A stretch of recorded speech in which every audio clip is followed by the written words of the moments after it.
Hello mga kabibig! Welcome back sa ating bagong YouTube channel. Ito ang pinakamaingay nga YouTuber sa balat ng YouTube. Ako si Kabibig, maglebak-lebak ka daw with evidence. Ako po. Naku, ano ba to? Martin Romualdez at Zaldico. Totoo kaya itong pasabog ni Madam Maharlika Boljaquera na sikretong pinapapasok nyo ang mga ICC prosecutor?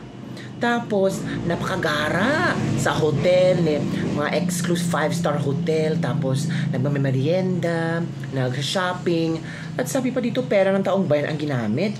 An ICC prosecutor is here in the Philippines since October 29, 2024, day after PRRD faced the Senate Blue Ribbon Committee. While it's not surprising, it was reported to us that the ICC prosecutor was given a 5-star accommodation and is having a regular meeting with Zaldico and Martin Romualdez. Why keep it secret?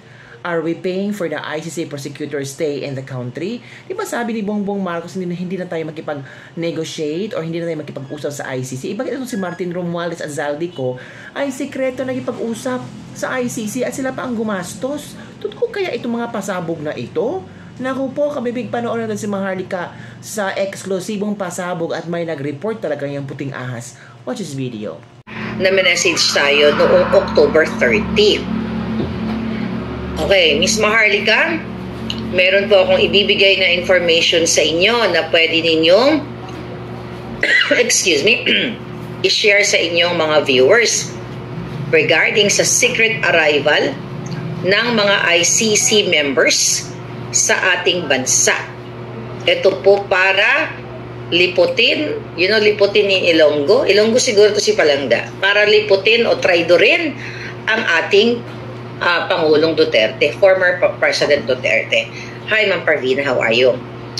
Ito pong issue na ito ay patungkol sa kay House Speaker Martin Tambaluslos, who secretly arranged accommodations and security for those ICC members.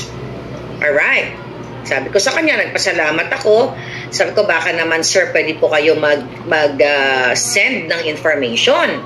Kasi syempre, mahirap na yung magsalta tayo kagad. Although, the moment na na-receive ko yung message na totoo ito. Kaya lang, syempre, kumukuha tayo ng mga ebidensya na makakapagpatunay, makakapag-corroborate sa ating information. Hindi katulad dyan ni Jay Kung Ho na chismis-chismis lang sa Quadcom. Kasi may chismis-chismis na ganon. Anyway, dadako tayo dyan mamaya.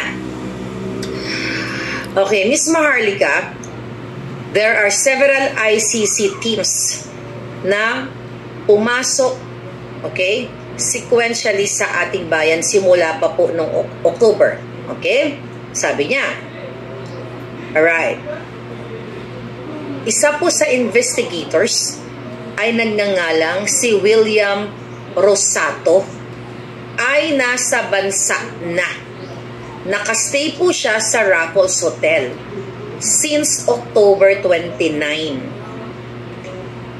Okay? Ang Raffles, di ko nga alam na, ang may-ari ng Raffles Hotel ay si Elizaldico. Kayang putang inang yan ang may hawak. May-ari, according to our source. Basta, tapos yan, sabi niya, may kasama po, okay, ulitin ko, si Rosato ay nasa Raffles Hotel since October 29. Nasa akin yung travel record nila. With an American interpreter named Maya Brackett. And, sabi niya, another investigator named Glenn Cala na kaaalis lang po sa bansa natin. So, titignan mo tayo, bago natin tuloy-tuloy yung kanyang pasabog, mga kababayan. Tinignan ko to. Ano pangalan nito ng una niyang pinangalanan na ICC? Si William Rosato. Ayon sa kanyang record, mga kababayan, ito yung mga taga-government na nakikinig sa atin. Personal details, nakalagay dito, travel type A. Ano ibig sabihin nito? Type A personality ba ito? Kasi ginugel natin. Ang sabi dito, travel type A, travel port na NAIA 1. Status A, flight number, dito siya sumakay. Flight number MH804. Actually, Googleable yan eh. Google nyo yan. MH804. 804. Okay, ito yung pangalan niya. So, travel date October 29, 2024, 10 p.m., 19 minutes, and 10 seconds. Dami na, 10 p.m. Okay? Ang admit status na is EO408. Para pakita lang natin yung background ng passport para maniwala lang kayo. Pero hindi natin pwede pakita information. Ayan yung background ng passport talaga. Alright. Next. Pintahan kaya natin yung ulo niya. Pintahan natin yung ulo niya. Tingnan lang. Pintahan ko lang yung ulo niya. Okay. Tingnan natin yung ulo niya. Paano ba natin ito pipintahan? Wag na. Sige, yun na lang. Baka mahirap na. Alright. So, ang sabi sa report ng ating puting ahas ay meron siyang Amerikanang interpreter na si Bracken Maya Destura. Okay? May bitbit siyang interpreter. Itong si Maya, what? Oh, place of birth? Oh, Filipino-American. Okay.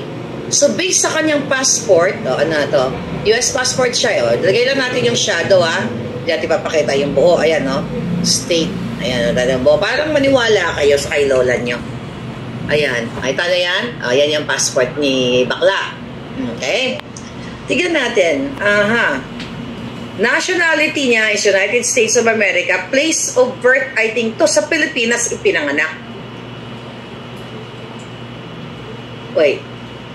Place of birth, Philippines. Yeah, I believe. Place of birth, Philippines.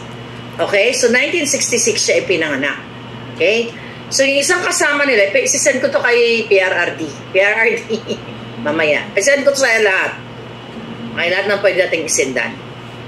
Okay, balik tayo sa mensahe, mga hitad. Sabi ni Palangga, pinapasok ito. Okay, itong message niya. Balikan natin yung message na yun. Okay, ito ay inayos pasikreto ni Martin Romualdez. Alright, so, another investigator named Glenn Cala. Si Glenn Cala, si Glenn Cala. Hindi pa natin nalaman kung ilang taon, kung ano yung niya. Glenn Cala. Who is Glenn Cala? Okay, Glenn Cala, where are you? Si Glenn Cala, or Glenn Cala Roderick Thomas, ang kanyang buong record dito. British citizen na ipinanganak noong 1986. Alright. Now, ang kanyang personal details, ang kanyang travel type A, status A. Alright.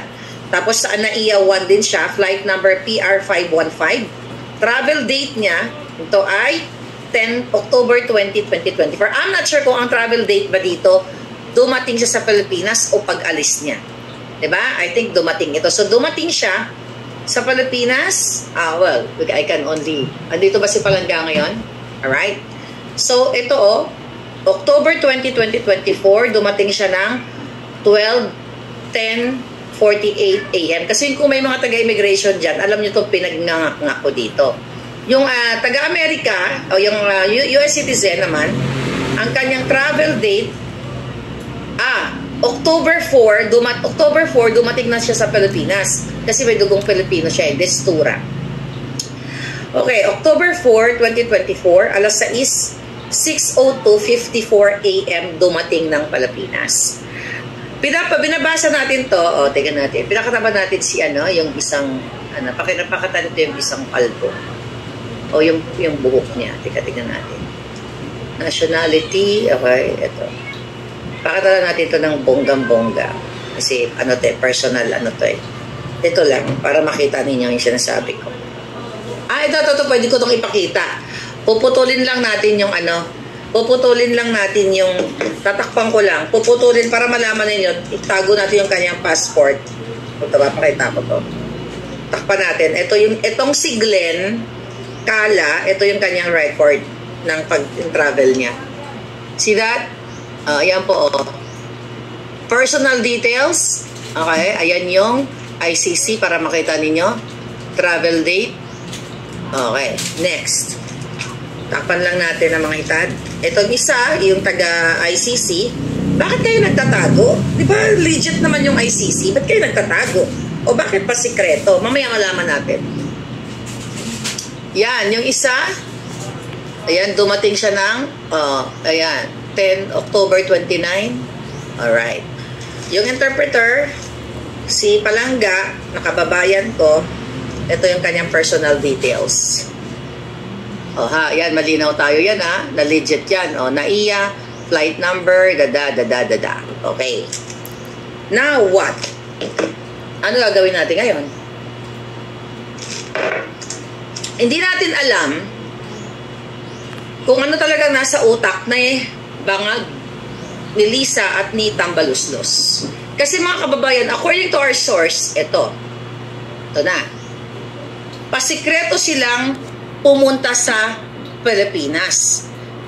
At ito ay ang nag-asikaso ng kanilang travel details, nag-asikaso ng kanilang pagpunta sa Pilipinas para mag-imbestiga. I don't know anong pakay nila talaga. According to our source, ay si Romualdez at si Zaldico. Okay. Nung dumating, itong mga members na ito, ay inilagay sila sa 5-star hotel. Doon nga sa Raffles na pagmamayari daw ito ni Zaldico. Nasa presidential suite sila. And frequently went to high-end hotel, Hotel Midas, for meetings with particular person. In and out sila doon sa kanilang hotel. In Midas, sabi niya, where they use as workplace. So doon sila nag-uopisina doon sa Midas Hotel, according to our source. The hotel reserved several presidential suites, sunset rooms, and additional rooms for transition and breakthroughs. Wait a minute. Okay. For transition and additional room for transition and breaks. Okay. Their accommodation is of highest standard with 5 to 6 securities and 4 drivers standby all day. Pera po ito ng taong bayan. Bakit mayroong 5-6 grabe close-in security at may 4 to 5 driver na naka-standby sa kanila buong araw? Sabi niya pa nga, when the members are free from work, they just hang around and went shopping accompanied by Filipino escort. So may escort pa. And their expenses are all charged to this escort. Yung mga escort na yon, according to our source, mga tao ni Romualdez at ang nag-arrange ay si Romualdez at si Elizaldico. Sabi niya, okay, ma'am, sabi niya, mayroon pa nga pong incident na itong ICC members urinated in the neighborhood of Tambaluslos Villa, which caused neighbors complaints. So sabi niya, may pagkakataon na dinadala ni Martin Romualdez sa kanyang lugar, sa kanyang bahay, at may neighbor na nag-report, siguro nalasing, I don't know, kung sino doon sa 3 na ipinakita natin, hindi naman siguro yung babae, na umihi at ito ay nireport ng kanilang kapitbahay. Ang tawag sa mga ito ay mga VIP. Sarado sila, banday sarado, at ito ay pinagpaplanuhan nila kung paano panagutin for whatever reason, kung paano hilain, kung ano man ang Pangulong Duterte. Meron po, very strict po yung rules nila. Okay? Very strict ang rules nila, kasi sabi ko pala sa kanya, baka naman pwede ka ma-videohan mo, sabi ko, or picture. Very strict po yung rules nila, using digital devices there. Imposibleng makuha ng video. Bantay sarado po, talagang may bodyguard, okay? Bantay sarado sila. Okay? Pero ito po ay labas-pasok sila sa Midas Hotel. Alright? O ngayon, ay, nako. Sabi ito mga palangga, nakakagalit Miss Maharlika habang nagsasuffer ang ating mga kababayan sa Bagyong Christine. Itong mga ICC members, okay, are feathering their nest, enjoying luxurious accommodations and services. Romualdez invest quite a lot money to serve the ICC team, which let us wonder, are these expenses covered by Martin Romualdez himself, or have they been spending the budget for flood control and relief? So Martin Romualdez owes the public an explanation. Kaya pinapasabi sa atin, so boljakin nyo yung putangin ng Romualdez na yung sangkot yan sa bribery, nasa bakit? Number one, question. So, ano ang yung komento tungkol dito mga kabibig? Maniniwala pa tayo kay Maharlika? May pruweba naman si Maharlika, di ba? Get ready guys! May niluluto na sila para masampahan at makulong na si PRRD. So, nakipagsabuatan mismo ang opisyal ng gobyerno. This is treason in the making, sabi na isang socialist vanguard. Buti pa ang ICC samantalang si former President Rodrigo Duterte sarili gastos para makapunta sa Senate hearing. Diba? Diba sabi nga pang Duterte niya, paano kung punta sa House Quadcom hearing, wala na akong pera. Pero itong mga ICC, nako, ang yayaman nila ha. Talagang pampered sila. Ito, trial lang nila baka whole Mindanao susugod na sa norte. Mas maganda nga yan magpalabas ng arrest order. Yung ICC na yan, tingnan natin sinong mag-i-implement ng warrant. Tingnan natin kung hindi magagulo ang Pilipinas pag ginagawa nila yon. Grabe naman itong si Martin Romualdez at Zaldico. Totoo man ito. Treason na ito. Sampahan sila ng kaso. Magkakasubukan na talaga ito. Madumi talaga silang maglaro. May araw din itong si Tambaluslos. Nababaliw na talaga sila. Iyak din yung mga yan sa huli. Though, wag tayong magkampante at maging handa tayo, I still think hindi magpa-fly yan. Nag-aaksaya lang sila ng pera ng bayan. Ang nakakagalit dito, pera natin yan, ginagamit nila para sa mga ICC prosecutor na iyan. Grabe naman no, pera na to ang bayan. Hindi ba sila nahiya? Di ba mga kabibig? Mismo sa bunganga ni Colmenares na wala silang balak magsampa ng kaso sa local court kasi raw tatagal ng 6 na taon. So ICC na talaga ang end goal nila. Ang problema, kaya ba nila? Ang problema, mapupustro ba yan? Talagang sinasagad nila si Pangulong Duterte. Sabi ng Chinese action novel, they are tired of living and they are crossing the bottom line. Mapapadali talaga tayo. Sino bang magsasuffer nito? Saan bubumirang? Kay Bongbong Marcos. Baka akala pa rin nila na mahal si Bongbong Marcos ng sambayang tao. Hindi na po eh. Magtanong-tanong po kayo sa mga probinsya, galit na sila kay Bongbong Marcos. Baka, Bongbong Marcos, baka puro na lang salitang baga ang mga ginagamit nila para maniwala ka. Ito pa. And yet, here we're still in the keyboard as 5,000 words per minute. ICC has no jurisdiction in the Philippines kasi we have a functional justice system. Not unless yung ini-investigate ni ICC na wala talaga ang justice system ang Pinas at i-abolish ng lahat ng gumagawa ng batas at implementors. Lawlessness na ba talaga ang Pilipinas? Posibleng ganun ang paniniwala ni Martin Romualdez, lalo nang galit na sila ka mga Duterte. So ano ang yung komento mga kabibig? Maniniwala ba kayo na si Martin Romualdez at Zaldico ang nasa likod ng pagpasok daw di umano ng mga ICC prosecutors dito? Yan mga pasabog ni Maharlika. Comment below. Don't forget to like, subscribe, and share this video. Bye everyone. See you next time.